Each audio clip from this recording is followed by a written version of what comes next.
Hello, everyone. I'm Roger Simpson. Uh, Live event for better reading. For those of you who have already reviewed the book, thank you very much. Some very flattering reviews there, which is very pleasing because it's an isolated life being a writer, and you only do it for the readers. That's the only reason you do it. So when they come back with reviews, it's really quite moving, and thank you very much. If any of you are watching, please identify yourself if you've given me a review. And for those of you who haven't read the book yet, please feel free to ask whatever questions you like as well.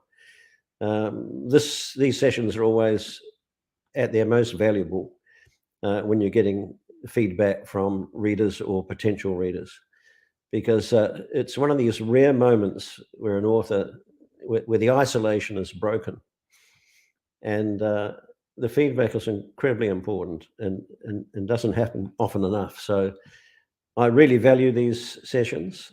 I value your questions, and it's very exciting. This is my second book, Resurrection, and it was less terrifying than the first book. I've been writing for a very long time, but film and television is a different form.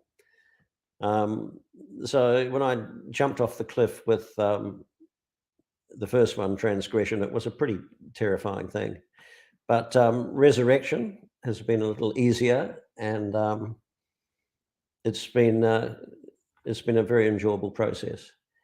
So I better look at some. The questions are coming thick and fast, so that's very good. Kylie has come on, and Anna has come on, and Maureen has come on. Maureen asked, which book should I start with? They are completely standalone and independent. They don't rely on you reading one book before the other, so you can read them in whatever order you like.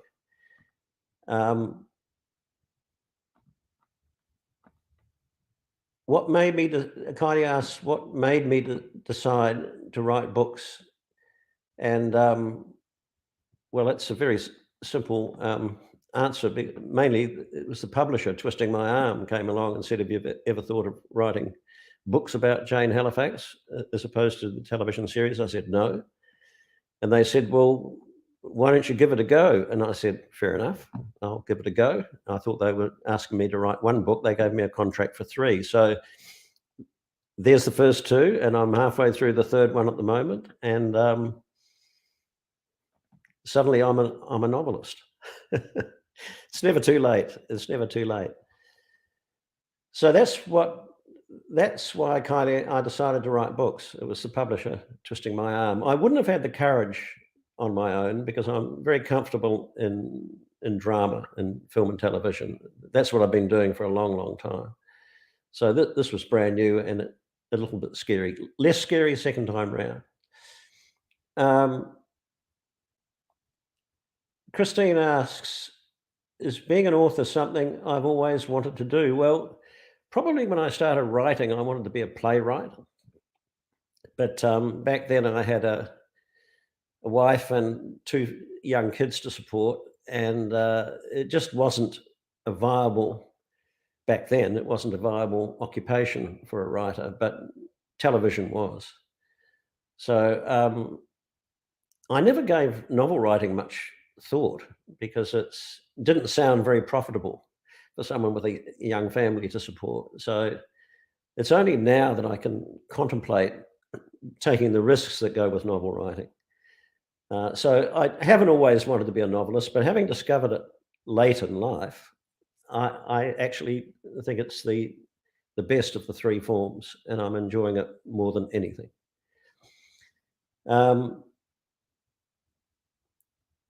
Will I be releasing any more books after the Halifax series? Who knows? At the moment, I can only look one book ahead at a time, and I'm writing book 3. I think I might have a little rest of Halifax after book 3. Depends on sales and demand, I suppose. Uh, of course, I have lots of other ideas in mind. I have um, a comic novel that I like to write, which doesn't really fit in with the Halifax form. Who knows? It's too. I'm just trying to get through book 3 at the moment, and promote book 2. So there's lots of questions here. Can I keep up? Um, uh, so I've answered Maureen, Yvonne. Thank you for your compliment. Um, uh,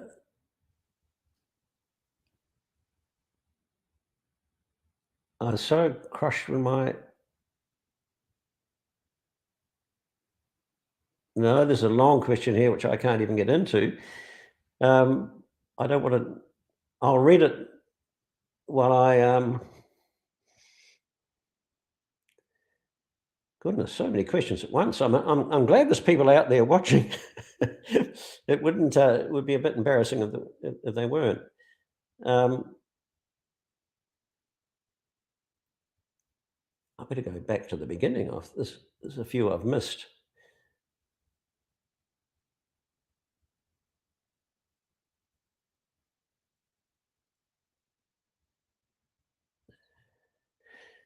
Okay, I think I've covered those. I'm a bit out of sync here. Keep sending in the questions.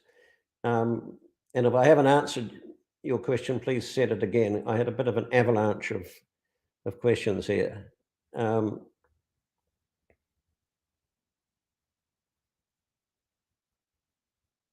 Yes, I think I've already answered that. Let's start with, look,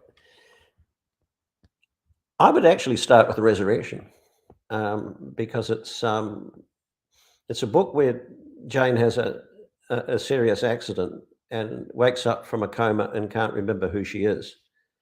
So, in the process of putting her life back together again, um, I actually have to inform the reader about who Jane Halifax is, because initially she doesn't know herself. So, in a sense, Resurrection gives the best background to Jane Halifax if you haven't seen her on television, uh, and covers everything right back to her youth and her mother and father and her grandmother and all the people who are important in her life and her various relationships as well. Um, Christine asks how long Resurrection took to write. About a year, 3 months of planning, 6 months of writing, and 3 months of editing. Uh, that's kind of my approach to these things. Sometimes the planning takes longer than 3 months. I never start the drafting until the planning is set, because if you don't know where you're going, Bill Link, who was the creator of the Columbo series, once gave me some very good advice for the murder mystery. He said, if you don't have an ending, don't leave home without it. Because if you don't deliver a satisfactory ending in a book or a teleplay or a movie, the viewer will be very disappointed. You can hook them in with a great opening, but they only go on the journey in the hope that you will deliver something special at the other end. So that 3 months of planning, hopefully 3 months, sometimes it drags on a bit longer. Sometimes it clicks very quickly. It's impossible to predict.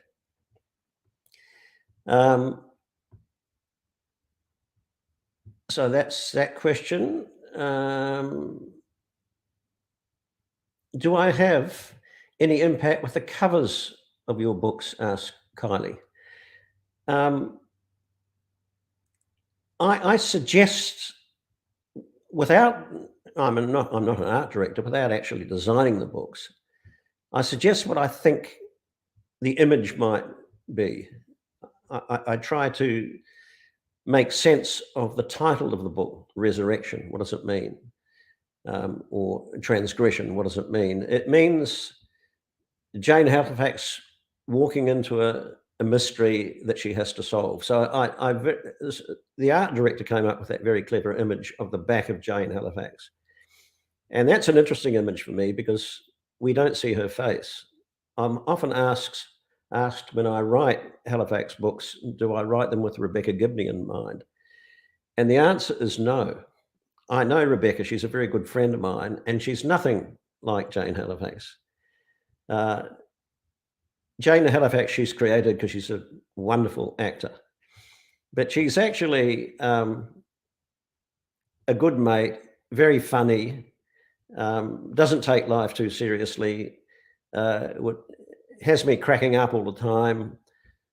Jane Halifax is much more thoughtful, reflective, cynical, ironic.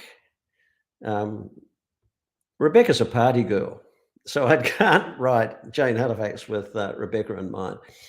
I see her age, her shape, her style, but when I'm writing her, I don't see her face. And I think that's quite common with readers of any book. I think you can create the character, but you can't quite see their face. Their face is created by the author in words, and it's sort of a little bit elusive. It's not till it's made for film or television or adapted for the stage and you actually put an actor's image to it. But most of the time, I think you see everything about a character except their face, unless it's one of those authors that describes facial detail in detail, which is not the sort of writer I am. So that's a rather long-winded answer about my impact on the cover.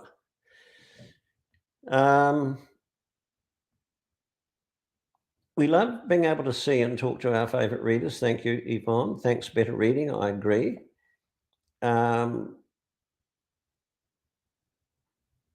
What is the most challenging part of writing this book? Well, it made me think about the importance of memory, which was an idea to, a loss of memory was an idea to disguise some terrible truth that Jane didn't want to face. I guess that's the central concept of the book. But in the process, I had to talk to people who had lost their memory after a severe brain injury. And I discovered what a terrifying prospect that is. Because I think I say somewhere in the book that, let me find the quote if I can. It's in the acknowledgement sections towards the end. And it says, I say, the future is a fantasy, the present a mirage that vanishes as it appears. The only thing that holds any truth is the past. Lose that, and we lose who we are. So after deciding I had to write a story about memory being recovered in order to find a terrible truth, I had to spend a lot of time thinking about the consequences of losing a memory. I had some professional advice from a neurosurgeon, but I also had some very good advice from someone who had suffered a catastrophic loss of memory after a riding accident where the horse actually fell on top of her. She tried to minimize what she had lost, didn't think she had lost very much, but her husband standing behind her was always rolling his eyes and suggesting that maybe that wasn't the whole truth. And the people who lose great hunks of their memory have to accommodate that new reality. And the best way to accommodate it is not treat it too seriously and try to think it's the new normal. So it was a really interesting journey to go on, and all books or pieces of writing are journeys into the unknown. You all jump off a cliff thinking you know what you're writing about, and the deeper you get into it, the more you realize you don't know much about it at all. Ian is asking, how challenging is it to change from script writing when the visual cinematography writes the scene to having to write the words that describe the scene? That's a very good question. That's the hardest thing, There's a rule in drama, the rule against exposition. You portray things, you don't say things. You don't explain what's going on inside a character's mind. You imply that through action, through drama. The book is the complete opposite of that. You've got to write what's going on inside Jane's head. And that was my biggest challenge from changing from drama to the narrative form. And I found it really scary with book one. I think I got away with it, but I learned a lot in the process. I was a bit more comfortable in book two. I hope that comfort increases exponentially. We can only wait and see. But they are different forms. They are different forms. The rule against exposition doesn't exist in the novel world, thank God, because you need to explain everything. I still think in a visual manner. I still imagine the scene if it's being filmed. I still describe the scene as if it's being filmed. I enter the scene as the camera might enter the scene. Jane sees the characters as the camera might see the other characters. So I still maintain that knowledge of the dramatic form, and that's the way I approach the novel. I don't think all writers do that. In fact, I know all writers don't do that, but that's what I do.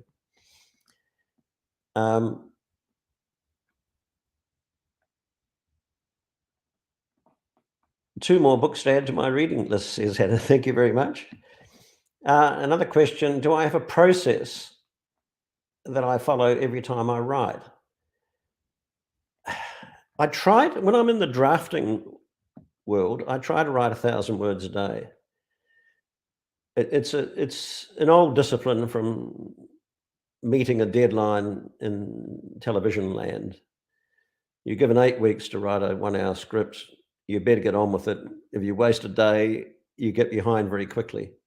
So the only equivalent I could come up with was trying to write 1,000 words a day. I mean, Stephen King writes 2,000 words a day, but he's been doing it a lot longer than I have. The first 50 to 100 words are the hardest. Then you either hit a flow or you don't hit a flow. You can have a good day and only write for 4 hours. You can have a bad day and throw away what you've been writing for the first 2 or 3 or 4 hours and start again. But I try and keep that discipline, if only to not get behind in the process. But it has to be entertaining. It has to be something that I'd like to read. On a good day and you're in the flow, after you get those first few sentences down and you've got your plan already worked out, it can come comparatively easy. On a bad day, it just doesn't seem to come at all, but I don't put it off till tomorrow because then I'd have to write 2,000 words and I'm not Stephen King. So that's my process, 1,000 words a day, which on a good day is 4 to 5 hours work. There are worse jobs. So what's next? What's next?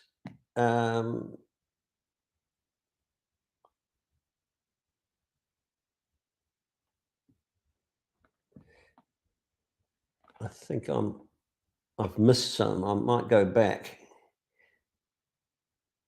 Please ask, if I haven't answered your question, could you please ask it again? Because I've got quite a list here.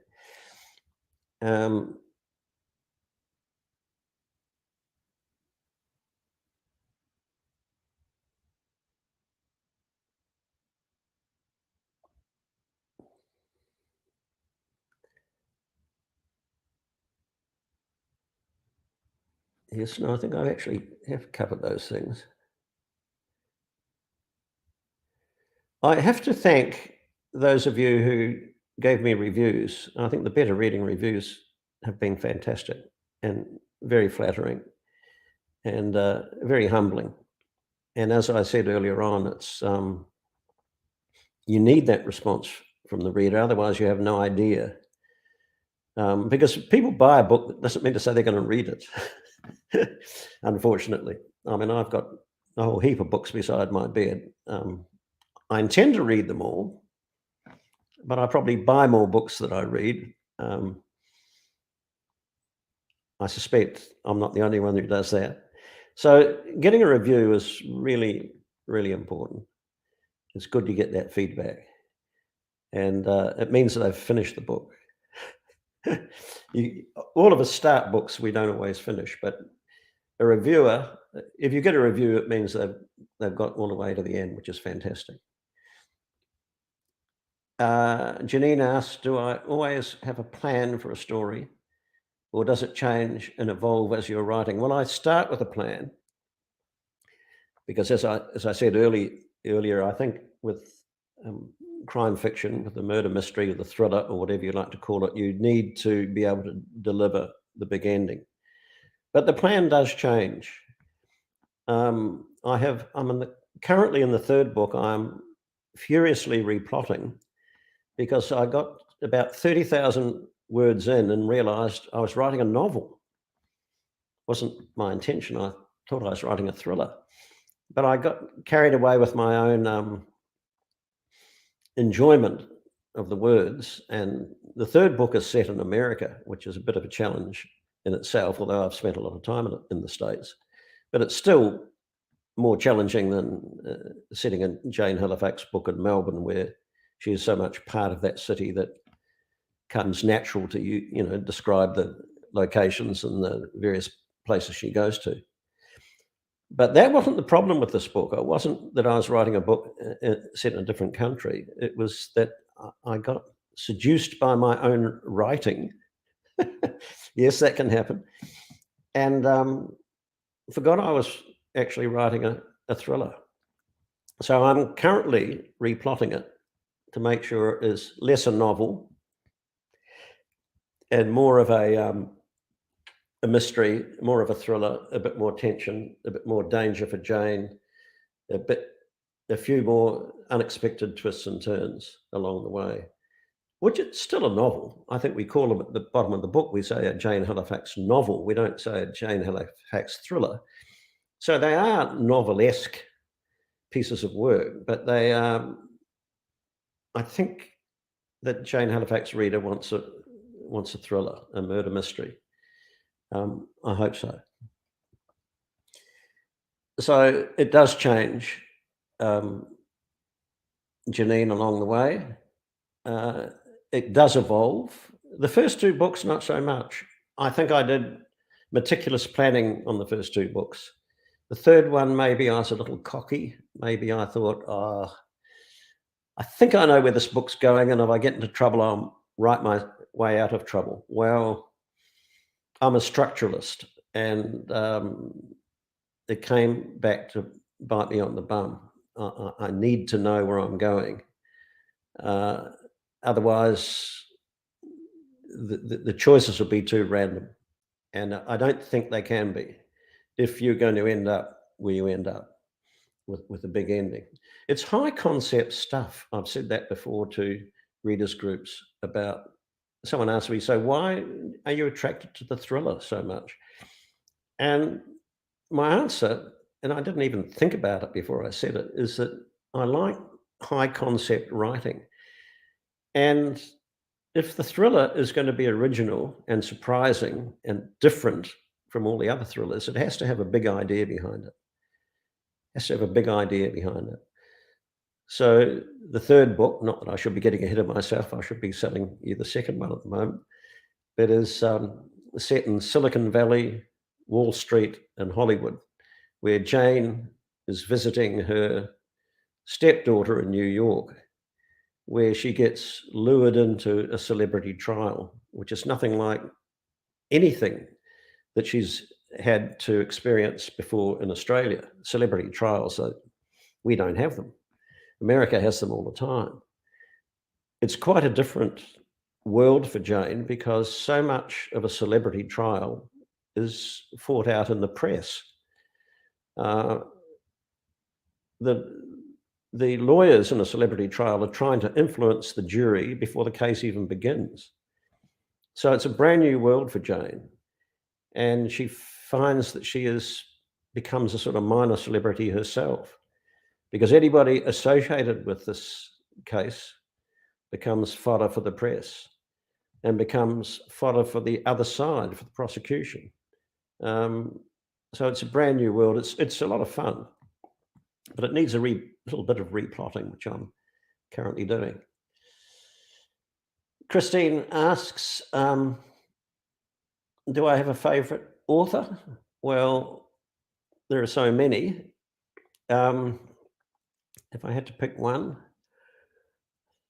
I like Don DeLillo uh, as a writer. In the mystery world, I love No Country for Old Men, but there's hardly a writer who writes thrillers that doesn't say that's their favourite book. I think what I like about it so much is not that it's an original story where someone comes across a lot of money at the end of a drug bust gone wrong and tries to run away with that money but gets pursued by somebody who wants that money back. That's not a new story. But what is new about that book, and it was riveting, was the murder weapon used by the psychopath, which was that bolt gun, that awful bolt gun they used to stun cattle at freezing works. And what was remarkable about it wasn't just an original weapon, it defined the killer. It made him a worse psychopath, if that's possible, than an ordinary psychopath. It defined who he was, right down to his haircut. Everything seemed to be appropriate to someone who used a weapon of that nature, a bolt gun. And then it had all these wonderful side uses, like blowing locks out of doors, and it became a very terrifying thing. The cop in that story is almost deliberately one step behind the action. He doesn't really want to get involved, which is okay because he has this reflective role about the role of how hard it is to be a cop and the toll it takes. And he's facing retirement and he's facing the end of his life and he's ruminating and being a bit philosophical. But that's my favorite book. But my favorite author, probably Don DeLillo, if we're allowed to have favorites. So that's probably coming up for 30 minutes, which I understand is my allocated time. Thank you again to everybody for your questions. I hope I got to them all. It's been an enjoyable experience. I did it a year ago. I hope to do it in 1 year's time on book 3. Thank you very much and good evening.